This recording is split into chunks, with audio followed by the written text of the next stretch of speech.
In Skagway, Alaska, where fortune once danced with desperation, men streamed to this farthest point north in 1896 to seek wealth.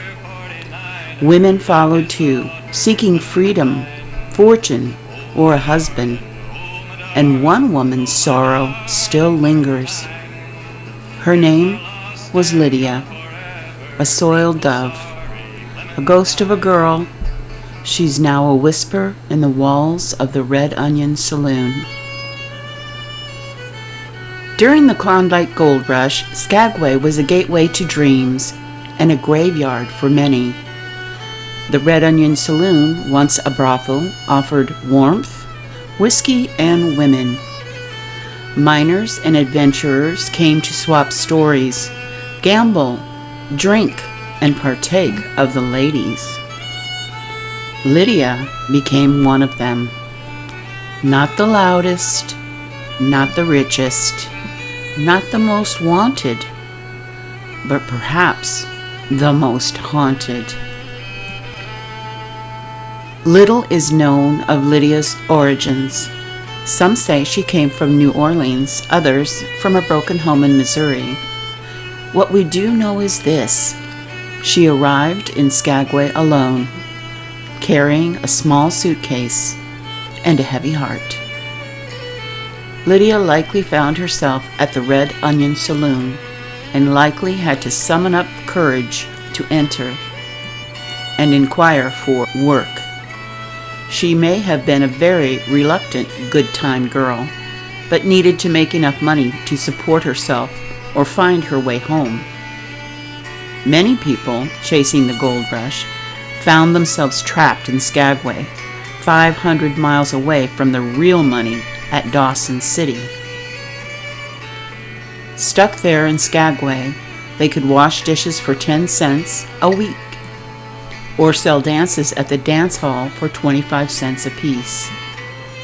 These jobs would not pay enough to make enough money for the trip home or further north. But working as a good-time girl at a brothel could make a girl enough money to go home.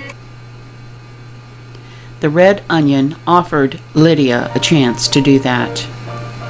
She found herself work at the same saloon that offered the spectacle that was Diamond Tooth Lil. But unlike Lil, Lydia was not flamboyant, but rather a little timid. Lydia was probably hesitant and afraid to begin her trade as a sporting girl. But desperation drove her to join the other girls and walk the narrow wooden staircase up to the 10 apartments. After all, she was working at the same establishment as the famous Diamond Tooth Lil. The Red Onion Saloon had its own language of desire. Dolls, dressed like the woman upstairs, sat on the bar downstairs. If a girl was available, her doll sat upright, and a customer could select the doll of his choice that corresponded to that lady.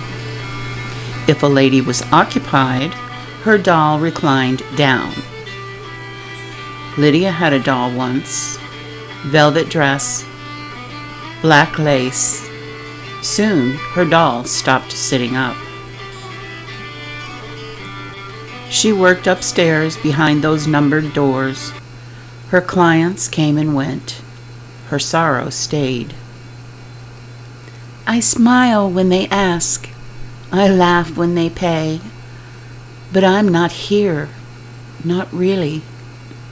Lydia. Fast forward to the future, and the Red Onion is now a brothel museum, and Billy, the tour guide and former bartender, claims they used to hear Lydia upstairs. They heard footsteps of dainty boots sounding out on the wooden floorboards above. One day during 4th of July, Billy was upstairs working on a project. A skeptic originally, she kept hearing someone whisper her name and felt a tap on the shoulder. The room suddenly became cold, and she looked up and saw the apparition of a young woman hanging from a noose from the ceiling. Billy was shocked. The woman had a mark down her right cheek and was trying to say something to Billy. Terrified, Billy ran and left the building and phoned her boss. "Oh, that's just Lydia," her boss told her. "That's the ghost." After that, Lydia appeared often to Billy. Billy said she'd turn and she'd be standing close by. She realized that Lydia had been a working girl. Billy had pieced it together over time. She also learned that typically if a woman contracted a disease like syphilis, the madam marked the girl's cheek as a warning with a cut that made a scar. Customers would be warned by the visual mark, and the girl would not be able to work. Lydia had appeared to Billy with just such a mark.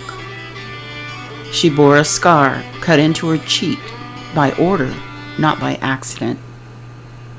A mark that would warn the customers that Lydia, during her stay at the Red Onion, had become infected. Syphilis, the disease of the doves.